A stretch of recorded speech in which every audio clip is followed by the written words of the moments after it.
Hello students, welcome once again on my channel Physics Online Lecture. So in the series of the quantum statistical lectures, we have discussed the Fermi-Dirac statistics and we have seen the various properties that are related with the Fermi-Dirac statistics. In this regard, we have also discussed, if you just remember, the free electron theory of metals, in which the conduction of electrons in the metals has been discussed with the concept of the free energy and Fermi momentum, Fermi wave vector we have discussed in the previous lecture. Please go through that particular lectures, so you will have a deep understanding of that particular topics. So in this regard, we are discussing here white dwarfs. So white dwarfs, you can just say that this is the case of dying stars. And what are the dying stars? You can just understand that what happens when a star runs out of its fuel. You know that stars are the luminous sources of, you can just say, light. So in this regard, I am just going to discuss white dwarf. So what is the applicability of discussing this? You can just say this is discussed with the help of the Fermi-Dirac statistic, in the sense that you can just say metals are not only the systems that contain degenerate fermion gases. Many dead and dying stars fall into this category also. So we are discussing here the white dwarfs. So in this regard, say that you, just for your understanding, you can just say 10% of the stars in our galaxy are believed to be made of white dwarfs. 10% of the stars in our galaxy are supposed to be the white dwarfs. And these are the stars, you can just say, these are the stars which are in the final stages of their evolution. This, you can just say, with the original masses that were less than about 8 solar masses. This is the astronomical unit in which we have the mass of the planets is described in terms of the solar mass. And what is the representation solar mass? It is represented by capital M. Then there is a circle in between. If there is a dot, it means that it is indicating the solar mass. So you can just say these are the white dwarfs. They are in the final stage of their evolution with original masses that were less than about, you can just say, 8 solar masses. So in this regard, you can also say that after the nucleus, because you know that there are certain nuclear reactions by which they provide energy. So you can just say that after the nuclear reactions that provided it with the energy run out of fuel, such a star, you can just say, becomes unstable in this case, which runs out of energy, and this swells to become a red giant, एक लाल गोला, विशालकाय गोला, and eventually through, you can just say, of its outer layer. Now the remaining core, then it eventually cools out. This cools and contracts gravitationally until, you can just say, its atoms collapse into the nuclei and electrons packed closely together. Now you can just say, for example, a typical white dwarf of, you can just say, it has a mass of 2/3 of that of the sun, but it's only about, you can just say, the size of the earth. So it is, the size is comparable as the size of the earth, and the mass is just only the 2/3 of that of the sun here. You can just say this. Suppose you have a handful of matter of this white dwarf, then it would weight should over a ton on the earth. If you just take certain a handful of matter of the white dwarf, then it would what should be the weight? It should be at least 1 ton on the earth. Now, when you can just say white dwarfs, the contracts its volume. When it is contracting means volume is going to be decreases. So volume is decreasing. As a result, what should be the effect of this Fermi energy? Because you know that what is the formula for Fermi energy? It's h square upon 2m times of this 3n upon what is the formula? 8 pi v raised to power this 2 by 3 here. So you can just say as volume, as white dwarf contract means volume is going to be decreased. Volume is going to be decreased. Then this the Fermi energy, what should it be there? You can just say Fermi energy of the electrons, because it is inversely proportional to this volume, then Fermi energy is going to be increased. In this case, there should be an increase. Now you can just say when this Fermi energy, as a particular case, when this Fermi energy exceeds by kT, the electrons in this case, you can just say forms a degenerate gas here. They form a degenerate gas here. And for example, a typical white dwarf have the Fermi energy of almost 0.5 mega electron, and this have the value 0.5 mega electron volt. This is the value of this Fermi energy for a typical white dwarf. And the nuclei which are present in this one, the nuclei you can just say present are, you can just say, much more massive than that of the electrons. The nuclei which are present in the white dwarf, they are much more massive as compared to electrons. And because you can just say this Fermi energy is inversely proportional to masses. That is okay, inversely proportional to the mass. If you just look at formula, epsilon, this Fermi energy inversely proportional to mass. So now in this case, they just continue to behave classically. In this case, they behave as classically. Now in this consequence, we have with the stars nuclear reactions at and in the, then what will happen? Nuclei is going to be cooled down. Now the nuclei is going to be cooled down, and so what will be there? They will come together under the effect of, you can just say they will come together under the effect, either influence of this gravitation. They will come when they will cool down at the end. In this consequence, now what about the electrons which are present? You can just say electrons cannot cool down. Since why? You can just say most of the low energy its states available to them are already filled. So the most of the electrons doesn't cool down, cannot cool down, since then, because most of the lower energy states are already filled and available to them are already filled here. This situation you can just say corresponds to the same situation. You can just say, just I am plotting a, in this I am just taking here, this is corresponding to the Fermi energy on one side, and if we just have the, this is the distribution function in this case, and just this at t equals to 0, this corresponds to the Fermi energy. As the temperature increases, suppose I am discussing here the temperature is 0.1 epsilon f upon k here. So you will just see that this behavior of the will be like this. This should be the exponential one, like this.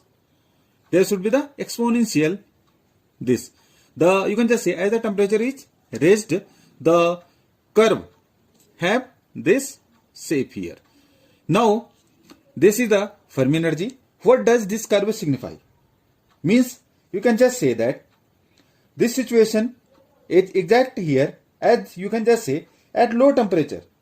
Some fermions will leave state just below this Fermi energy and move into, you can just say, states just below this Fermi energy. So some of the fermions you can just say at low temperature. So for your information, you can just have at low temperature, you can just say some of the fermions, what will they do? They will leave states just below this Fermi energy epsilon f, and similarly where will they go? They will move into the states, you can just say just below or just below, either it will be above this Fermi energy. So this is the, you will have this correspondence here. I have just shown here the Fermi energy variations with respect to the this three Fermi-Dirac distribution here. So this is the corresponding distribution. Accordingly, the electron cannot cool down since most of the lower energy states are available to them are already filled. So in this case, the situation is like this one. Now you can just say in this case, what should be the behavior of the electrons? Electron gas in this case becomes hotter and hotter as the star shrinks. As the star shrinks, the electron gas becomes hotter and hotter. That is the formation of red giant. So in this case, you can just say that even though, you can just say the total electron mass is only a fraction of, only a small fraction, you can just say, as compared to the star's mass here. In time, it exerts enough pressure to stop the gravitational contraction.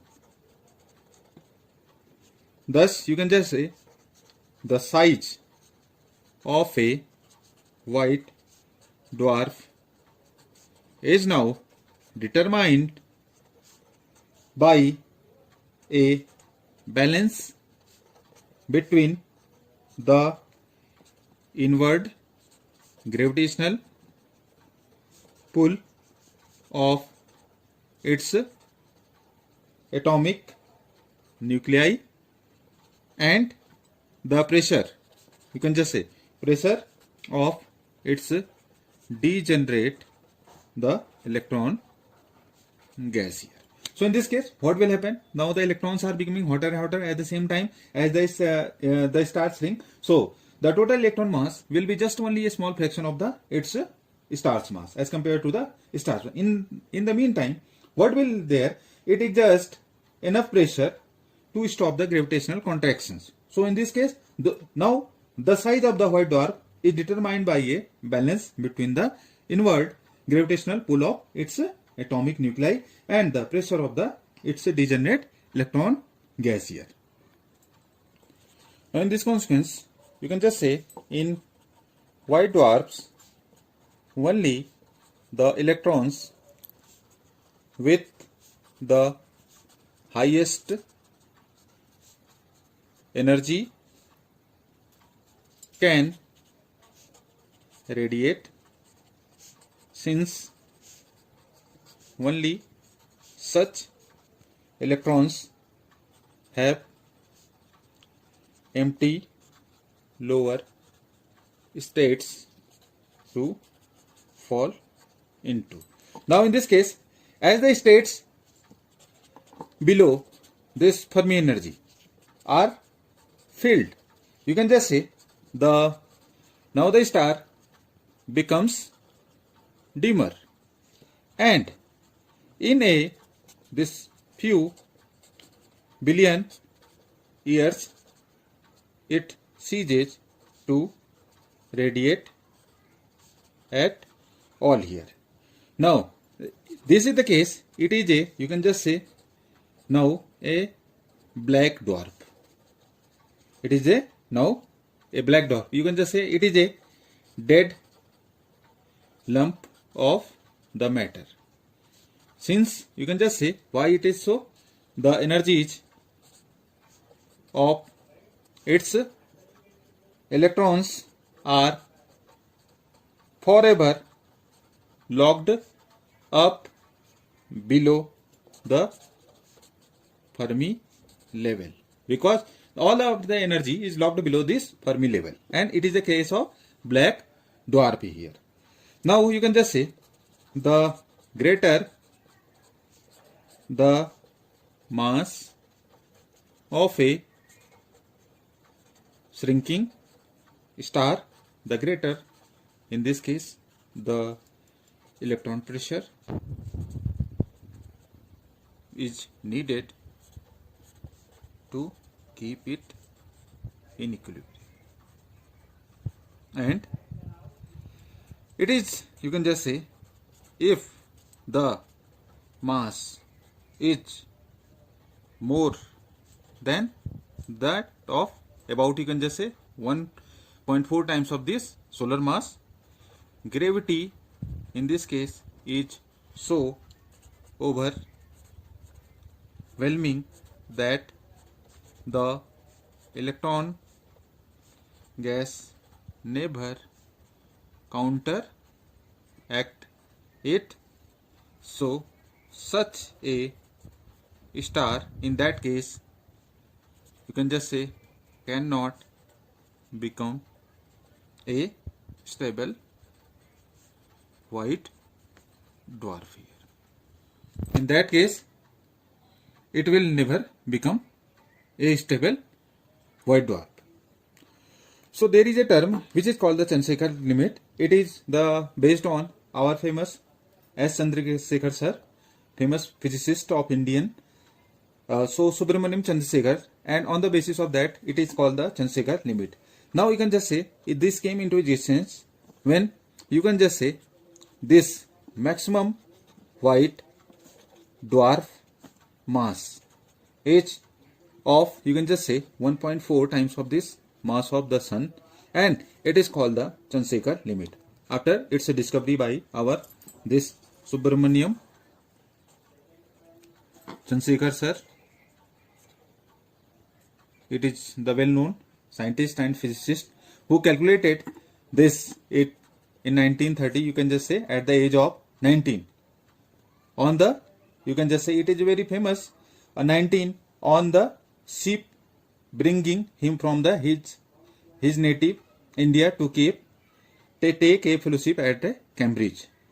Two observations underline the existence of this limit. First one is that both the internal energy of white dwarf and gravitational potential energy vary in the same way.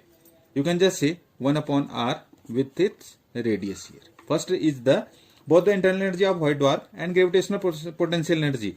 Both this internal energy and the gravitational potential, both of this vary, you can just say, by proportional to 1 upon r. This is the first limit. And the second one, you can just say internal energy proportional to mass. This internal energy, this is proportional to this internal energy proportional to the mass of the dwarf. But the gravitational potential, this is the basic difference here. Gravitational potential is proportional to m square. This is the basic difference between these two factors. In the same, internal energy and the gravitational, you can just say, potentials have the same variation, that is proportional to 1 upon r, the radius. And second factor is that internal energy is proportional to the mass of the dwarf, but the gravitational potential is here proportional to m square. Now, because of this factor, there is, you can just say, inward gravitational, there is inward gravitational pressure, and this dominates for a sufficiently, you can just say, massive dwarf here, which you can just say which causes a contraction, and this cannot be stopped. This contraction cannot be stopped by the pressure of its electron gas as R decreases in first case, because it is proportional to 1 upon R. So because of, you can just say this proportional to m square gravitational potential. So you can just say the inward gravitational pressure dominates for a sufficiently, you can just say, massive dwarf, which can never be, or it cannot be stopped by the pressure of its electron gas as R decreases, because here the dependency of R is proportional to 1 upon R here. In this consequence, you can just say that what becomes a dying star with this, suppose mass is greater than 1.4 times of this solar mass, then you can just say that there has been a total collapse into what today it is called a black hole. In this case, there is a total collapse of the star, and it is called the black hole. In today's terminology, it is called the black hole. You know that a neutron star can be somewhat more massive than a white dwarf, and still it is a stable one. This concept was given by Chandrasekhar sir, and the scientist Eddington, Arthur Eddington, Cambridge astrophysicist, one of the, you can just say, the Chandrasekhar's heroes, he just derived, meaning to say that उसने हंसी मजाक में उनकी बात को ये इस तरह से लिया कि how it is possible, how it is total collapse, as absurd, and it seems a humiliation to the regions. Chandrasekhar later moved to the University of Chicago from the Cambridge University. He just left the Cambridge University and went to the University of Chicago, and where he has distinguished career, as we all know, and he just have the Nobel Prize on his work for the white dwarfs in the year 1983 here. So it is called the Chandrasekhar limit, and it has been very much remarking features in the astrophysics concepts here. So this is the students' demand to, I have just tried my best to just have a proper understanding of white dwarf, and in this consequence I have also discussed the Chandrasekhar limit here. So just provide me feedback regarding your queries, so it is much more beneficial for you, as well as it gives me motivation to work hard. And in this consequence we have more lectures, and these lectures can be very much useful for you as well as for your understanding for the particular topics here. So thank you dear, thanks to all. Subscribe the channel and keep updated by subscribing the channel. Thank you.